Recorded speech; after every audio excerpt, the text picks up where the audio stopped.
हिंदू धार्मिक मान्यताओं के अनुसार सप्ताह के सभी 7 दिन अलग अलग देवी देवताओं को समर्पित होते हैं। फिर उन्हीं के अनुसार पूजा आराधना की जाती है। बुधवार का दिन सभी देवी देवताओं में सबसे पहले पूजे जाने वाले भगवान गणेश को समर्पित होता है। बुधवार के दिन उपवास रखने का विशेष महत्व होता है, क्योंकि बुधवार के देवता भगवान गणेश बुद्धि के देवता हैं। ऐसे में बुधवार के दिन व्रत रखने पर जीवन में सुख समृद्धि आती है और समय मंगलमय रहता है। ऐसी मान्यता है कि जो भी व्यक्ति बुधवार के दिन व्रत रखता है और पूरे दिन भगवान गणेश की साधना करता है, उस व्यक्ति के जीवन में कभी भी धन और धान्य की कमी नहीं होती है। आइए जानते हैं बुधवार व्रत की कथा और पूजा आरती। एक समय की बात है, एक व्यक्ति का विवाह हुए कई वर्ष बीत गए। विवाह के बाद उसकी पत्नी एक बार अपने मायके गई हुई थी। पत्नी के मायके में रहने के कई दिनों बाद उसका पति अपनी पत्नी को विदा करवाने के लिए ससुराल पहुंचा। ससुराल में कुछ दिन तक रहने के बाद वह पत्नी को मायके से विदा करने की बात अपने सास ससुर से कही। बुधवार का दिन होने के कारण उसके सास ससुर ने कहा कि इस दिन बेटी ससुराल नहीं जा सकती, इस कारण विदाई नहीं हो सकती है।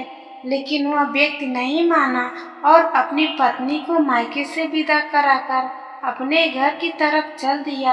रास्ते में जाते वक्त पत्नी को बहुत तेज से प्यास लगी। तब पति पानी की तलाश में इधर उधर भटकने लगा।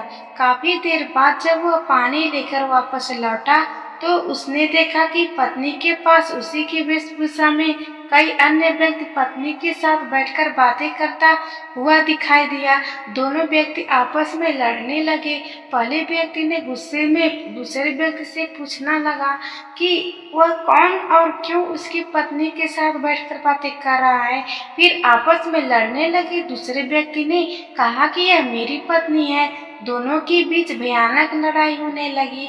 तब वहां पर कुछ सिपाही आ गए और स्त्री से उसके असली पति के बारे में पूछने लगे। दोनों व्यक्ति को देखकर स्त्री हैरान हो गई कि कौन मेरा पति है। वह दुविधा में पड़ गई, क्योंकि दोनों एक ही जैसे लग रहे थे। तब पहला व्यक्ति परेशान होकर मन में कहा कि भगवान ने आपकी कैसी लीला है।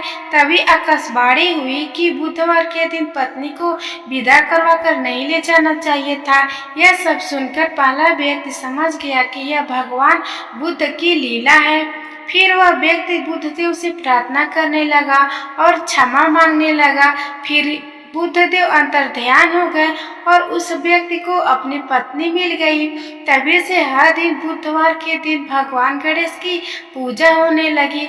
एक समय की बात है, समतापुर नगर में मधुसूदन नाम का एक व्यक्ति रहता था।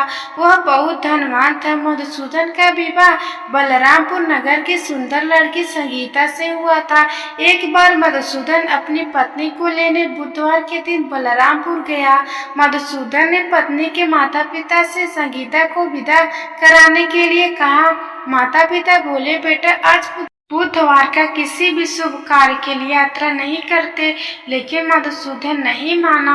उसने ऐसी अशुभ अशुभ की बातों को न मानने की बात कही। दोनों ने बैलगाड़ी से यात्रा प्रारंभ की। 2 कोस की यात्रा के बाद उसकी गाड़ी का एक पहिया टूट गया। वहां से दोनों ने पैदल ही यात्रा शुरू की। रास्ते में संगीता को प्यास लगी। मधुसूदन उसे एक पेड़ के नीचे बैठाकर जल लेने गया। थोड़ी देर बाद जब मधुसूदन कहीं से जल लेकर वापस आया तो वह पूरी तरह हैरान हो गया, क्योंकि उसकी पत्नी के पास उसकी ही शकल सूरत का एक दूसरा व्यक्ति बैठा था। संगीता भी मधुसूदन को देखकर हैरान रह गई। वह दोनों में कोई अंतर नहीं कर पाई। मधुसूदन ने उस व्यक्ति से पूछा, तुम कौन हो और मेरी पत्नी के पास क्यों बैठे हो? मधुसूदन की बात सुनकर उस व्यक्ति ने कहा, अरे भाई, यह मेरी पत्नी संगीता है। मैं अपनी पत्नी को ससुराल से विदा कराकर लाया हूँ, लेकिन तुम कौन हो जो मुझसे ऐसा प्रश्न कर रहे हो? मधुसूदन ने कहा, तुम जरूर कोई चोर या ठग हो। यह मेरी पत्नी संगीता है। मैं इसे पेड़ के नीचे बैठाकर जल लेने गया था। इस पर उस व्यक्ति ने कहा, अरे भाई, झूठ तो तुम बोल रहे हो। संगीता को प्यास लगने पर जल लेने तो मैं गया था। मैंने तो जल लाकर अपनी पत्नी को पिला भी दिया। अब तुम चुपचाप यहाँ से चलते बनो, नहीं तो किसी सिपाही को बुलाकर तुम्हें पकड़वा दूंगा। दोनों एक दूसरे से लड़ने लगे। उन्हें लड़ते देख बहुत से लोग वहाँ एकत्र हो गए। नगर के कुछ सिपाही भी वहाँ आ गए। सिपाही उन दोनों को पकड़कर राजा के पास ले गए।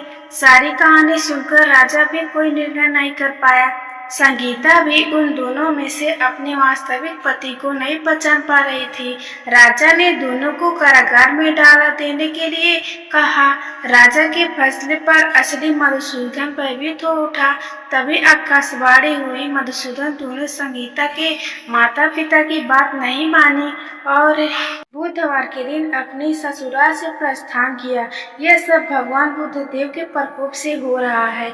मधुसूदन ने भगवान बुद्धदेव से प्रार्थना की, हे भगवान बुद्धदेव, मुझे क्षमा कर दीजिए। मुझसे बहुत बड़ी गलती हुई है। भविष्य में अब कभी बुधवार के दिन यात्रा नहीं करूंगा और सदैव बुधवार को आपका व्रत किया करूंगा।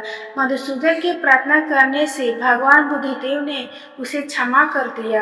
तभी दूसरा व्यक्ति राजा के सामने से गायब हो गया। राजा और दूसरे लोग इस चमत्कार को देखकर हैरान हो गए। भगवान बुद्धदेव की इस अनुकंपा से राजा ने मधुसूदन और उसकी पत्नी को सम्मानपूर्वक विदा किया। कुछ दूर चलने पर रास्ते में उन्हें बैलगाड़ी मिल गई। बैलगाड़ी का टूटा हुआ पहिया भी जुड़ा हुआ था। दोनों उसमें बैठकर समतापुर की ओर चल दिए। मधुसूदन और उसकी पत्नी संगीता दोनों बुधवार को व्रत करते हुए आनंद पूर्वक जीवन यापन करने लगे। इस तरह भगवान बुद्धदेव की कृपा से उनके यहाँ खुशियाँ बरसने लगी। इस तरह जो स्त्री पुरुष विधिवत बुधवार का व्रत करके व्रत कथा सुनता है, भगवान बुद्धदेव उनके सभी कष्ट दूर कर देते हैं। ओम श्री गणेशाय नमः।